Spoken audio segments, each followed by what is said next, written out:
தென்னாடுடைய சிவனை போற்றி, எந்நாட்டவர்க்கும் இறைவா போற்றி. அருட்பெருஞ்சோதி அருட்பெரும் ஜோதி தனிப்பெருங்கருணை அருட்பெருஞ்சோதி.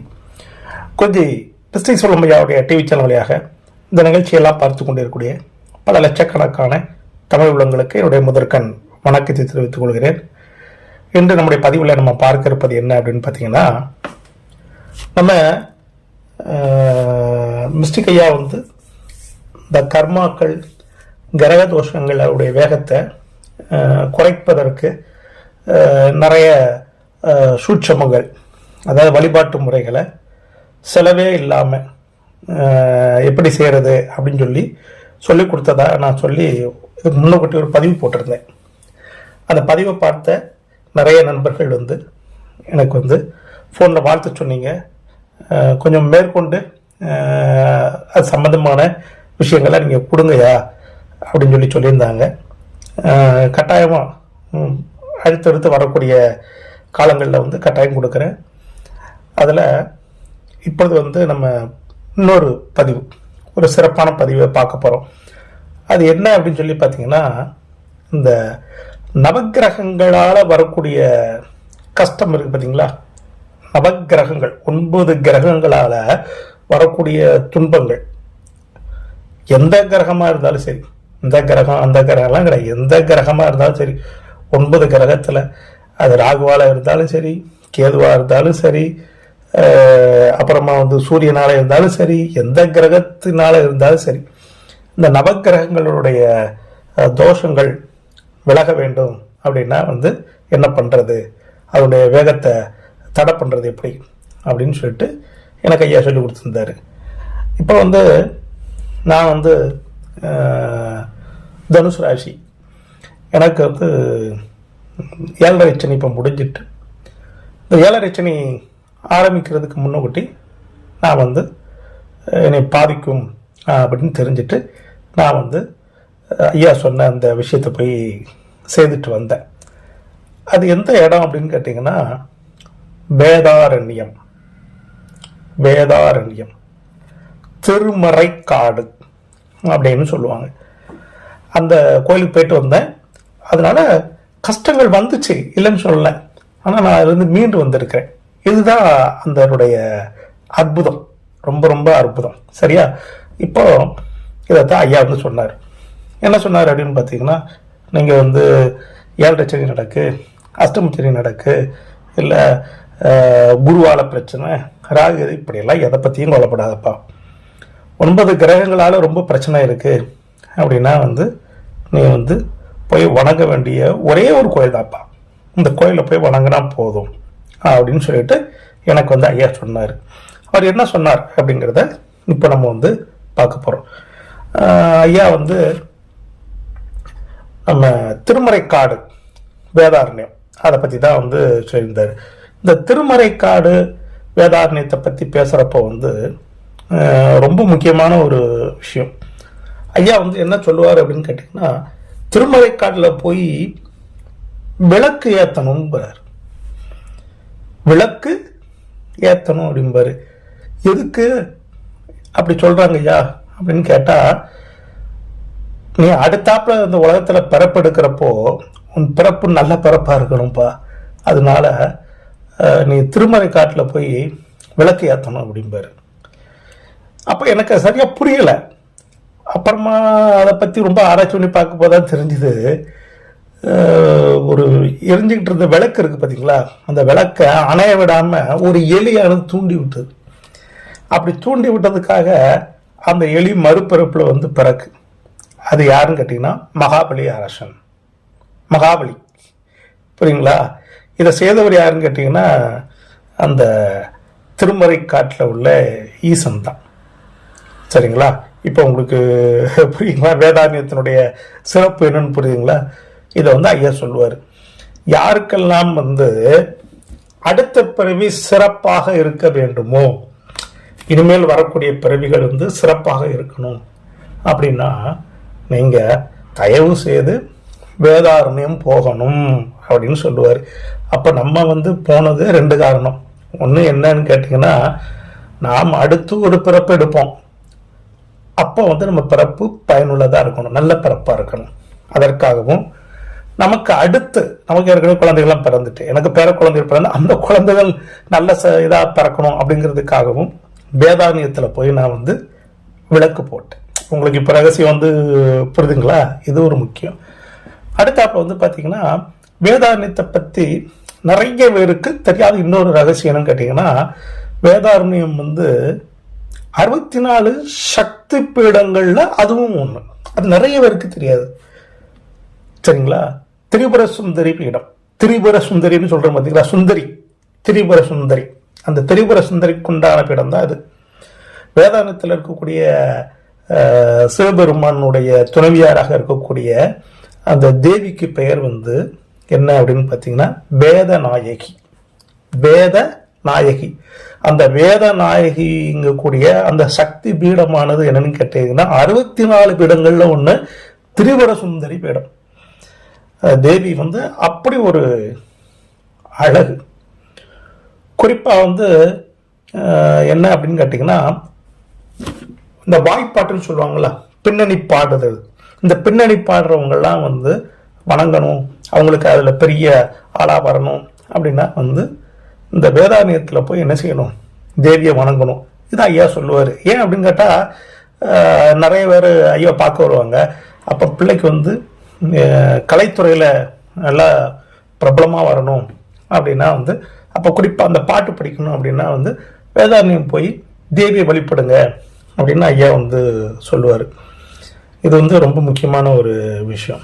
இந்த கோயிலில் வந்து பார்த்திங்கன்னா நவக்கிரகங்கள் எல்லாமே வந்து பார்த்திங்கன்னா நேர்கோட்டில் இருக்கும். நேர்கோட்டில் இருக்கும் ஒன்று. ரெண்டாவது வந்து பார்த்திங்கன்னா இங்கே தான் வந்து கோயிலில் வந்து அந்த கோயிலுடைய கதவுகள் எல்லாம் பூட்டப்பட்டு இருந்தது. நல்லா புரிஞ்சுக்கிட்டீங்களா? பூட்டப்பட்டு இருந்தது. அதாவது வந்து திருநாவுக்கரசரும் ஞானசம்பந்தரும் திறந்து அப்புறமா மூடுவாங்க. இது கேள்விப்பட்டிருப்பீங்க தானே, பூட்டின கதவை வந்து திறந்து. ஏன் அப்படின்னு கேட்டிங்கன்னா 4 வேதங்களும் வழிபட்ட இடம்தான் வேதாரண்யம், திருமறைக்காடு. இப்போ புரியுதுங்களா? வேதாரண்யம்னா என்ன, திருமறைக்காடுனா என்ன, இப்போ புரியுதுங்களா?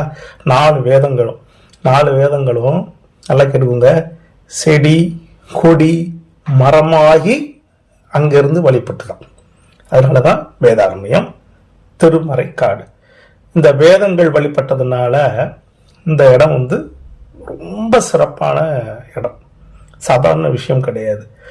அந்த வேதங்கள் வழிபட்ட அந்த இடத்துல இந்த 9 கிரகங்களும் நேர்கோடா இருக்கும். இது ஒரு சிறப்பானது. ரெண்டாவது வந்து பார்த்தீங்கன்னா வந்து இங்க வந்து சப்தவிட ஸ்தலங்கள்னு சொல்லுவாங்க. சப்தவிட ஸ்தலங்கள் அதாவது இந்திரனால் பூஜிக்கப்பட்ட 7 சிவலிங்கங்கள் ஒவ்வொரு இடங்கள்ல இருக்கு. அதுல முசுகுந்த மகாராஜாவை வந்து வழிபட்ட இன்னொரு மரகதலிங்கம்னு சொல்லுவாங்க. அது எங்க இருக்குன்னு கேட்டீங்கன்னா வேதாரண்யத்தில் இருக்கு. வேதாரண்யத்தில் வந்து தியாகேசர் சந்நிதி இருக்கு பார்த்தீங்களா, அங்கதான் காலையிலையும் சாயங்காலம் 2 நேரம் நினைக்கிறேன். ஒரு நேரம் கட்டாயம் நடக்கு, எனக்கு தெரியும், சாயங்காலம் நடக்கு, காலையிலையும் நடக்குன்னு நினைக்கிறேன். அந்த மரகத லிங்கத்துக்கு வந்து அபிஷேகம் பூஜைகள் நடக்கும், ரொம்ப பிரமாதமா இருக்கும். இப்போ முக்கியமான விஷயத்துக்கு வரும். திருமறை காட்டில் வந்து அப்பர் சொல்லக்கூடிய திருநாவுக்கரசரும் ஞானசம்பந்தரும் என்ன பண்ணாங்க பார்த்தீங்கன்னா, பூட்டின கதவை திறந்து இது பண்ணாங்கல்ல. அது முடிச்சுட்டு ஞானசம்பந்தர் வந்து மதுரைக்கு கிளம்புவார். அப்போ மதுரைக்கு கிளம்புறப்போ வந்து பார்த்தீங்கன்னா வந்து நாவுக்கரசர் சொல்லுவார், நாளும் கோளும் சரியில்லை அப்படின்னு சொல்கிறப்போ ஞானசம்பந்தர் என்ன சொல்லுவாருன்னா, சிவன் கூட இருக்கிறப்போ நாளும் கிழமையும் கோளும் நல்லா தான் இருக்குன்னு சொல்லிட்டு கோளறு பதிகம் பாடுவார். இப்போ உங்களுக்கு புரியுங்களா? கோளறு பதிகம். இந்த கோளறு பதிகம் பாடின இடம் எதுன்னு கேட்டிங்கன்னா வேதாரண்யம். புரிஞ்சுக்கிட்டீங்களா? அடுத்தாப்புல அப்பர சுந்தரர் நாவுக்கரசர் 3 பேராலும் பாடல் பெற்ற ஸ்தலம். அது ஒரு சிறப்பான ஒரு விஷயம். இந்த இடத்துக்கு வர சொல்வார் ஐயா வந்து, உங்களுக்கு 9 கிரகத்துல எந்த கிரகத்தாலையும் ரொம்ப மூச்சு திணறிக்கிட்டு இருக்குது, மூச்சு விட முடியலை அப்படின்னா இங்கே வந்துடுங்க அப்படிம்பாரு. காலையில இருந்து சாயங்காலம் வரைக்கும் அங்கேயே இருக்க சொல்லுவார். இருந்துட்டு என்ன செய்ய சொல்லுவார் அப்படின்னு பார்த்தீங்கன்னா வந்து சிவபுராணத்தை தான் ஐயா சொல்லுவார். இங்கே வந்து படிக்கணும்பார். சிவபுராணத்தை திரும்ப திரும்ப திரும்ப படிக்கணும்பார். வேலைக்கு எடுக்குங்க. காலையில இருந்து மத்தியானம் வரைக்கும் என்ன சொல்லுவாருன்னா சிவபுராணத்தை திரும்ப திரும்ப படிங்க. சிவபுராணத்தை படித்து முடிச்சதுக்கு அப்புறமா மத்தியானம் கோயிலை போட்டுறப்போ அப்படியே வெளியே போயிட்டு சாப்பிட்டுட்டு அப்படியே இருங்க. சாயங்காலம் கோயில் திறந்துடும். சாயங்காலம் உள்ளே போங்க. உள்ளே போய் கோளறு பதிகத்தை படிக்க சொல்லுவார். அதான் ரொம்ப முக்கியம். கோளறு பதிகத்தை படிக்க சொல்லுவார்.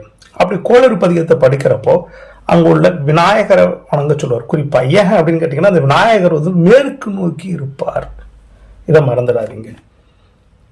மேற்கு நோக்கி இருப்பார், அதை மறந்துடாதீங்க. அதனால மேற்கு நோக்கி அந்த விநாயகரை வணங்கிட்டு அதுக்கப்புறமா வந்து அப்படியே உட்கார்ந்து குறைஞ்சபட்சம் 9 முறை அல்லது 12 முறை அல்லது 21 முறை அல்லது 27 முறை அப்படி கணக்கு வச்சுக்கோங்க. வச்சு கோளறு பதிகத்தை படிக்க சொல்லுவார்.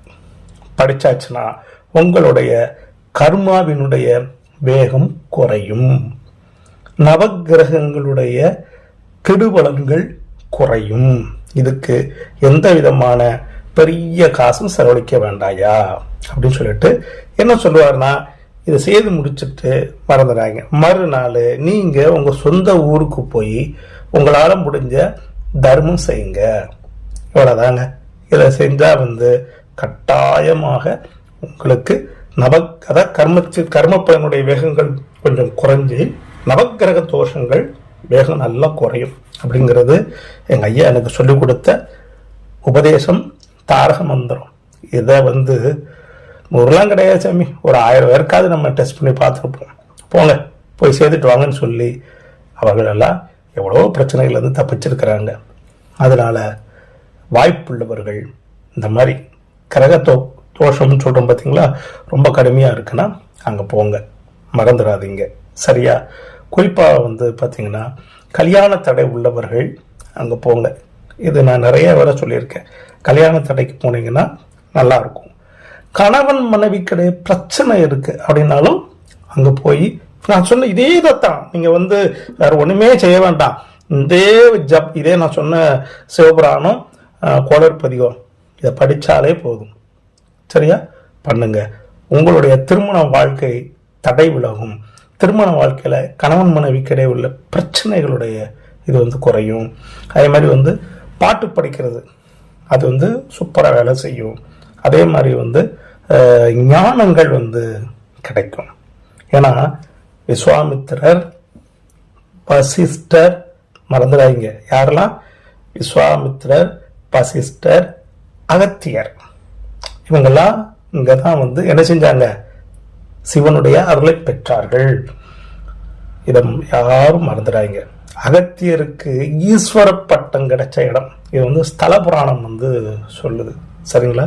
அதனால இந்த வேதாரண்யம் அப்படின்னு சொல்லக்கூடிய திருமறைக்காடு அப்படிங்கிறது நவக்கிரக தோஷம், நவக்கிரகத்தினுடைய கெடுபலங்களை குறைக்கக்கூடிய அற்புதமான கஷேத்திரம். இந்த கஷேத்திரத்தை போய் யார் யாரெல்லாம் தொட்டு வணங்கி அந்த இடத்தை மிதிக்கிறீங்களோ அவர்களுக்கு எங்கள் குருநாதருடைய வாக்கு பிரகாரம் சகல விதமான கர்ம பலனுடைய வேகங்கள் குறைந்து நவக்கிரக தோஷங்கள் வேகம் குறையும். இது உறுதி உறுதி உறுதி. தொடர்ந்து மிஸ்டர் செல்வம் ஐயாவுடைய இந்த யூடியூப் சேனலை பார்த்துக்கிட்டு வாங்க. சப்ஸ்கிரைப் பண்ணுங்க, பெல் ஐக்கானை கிளிக் பண்ணுங்க. எங்களுடைய வீடியோக்கள் எல்லாம் உடனடியாக வந்து சேரும். வணக்கம். வாழ்க வளமுடன், வாழ்க வளமுடன், வாழ்க வளமுடன்.